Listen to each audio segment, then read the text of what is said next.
তাহলে যে হজ আপনি সম্পাদন করবেন, এই হজের বিনিময় হচ্ছে একমাত্র জান্নাত।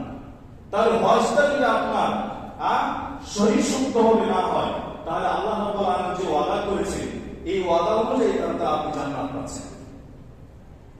অবৈধভাবে হজ করার কারণে তো আপনার জন্য জান্নাত কখনো অবধারিত হবে।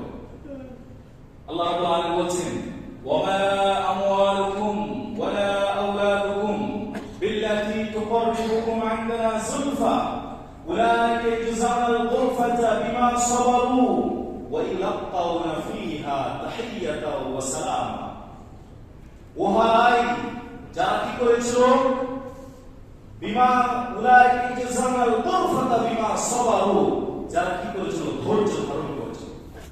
যারা ধৈর্য ধারণ করেছিল তাদের জন্য জান্নাতে আল্লাহ রাব্বুল আলামিন বাসা নির্মাণ করেন। সুবহানাল্লাহ। কি কারণে? ধৈর্যের কারণে। তাহলে ধৈর্যের একটা বিনিময় হচ্ছে তাদেরকে কি দেওয়া হবে? জান্নাতের ভিতরে বাসা, তাদের জন্য ঘর নির্মাণ করা হবে। আর হজের সফলতা একটা হচ্ছে ধৈর্যের পরীক্ষা।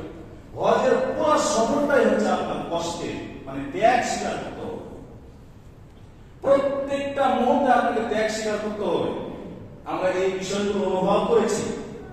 আপনাকে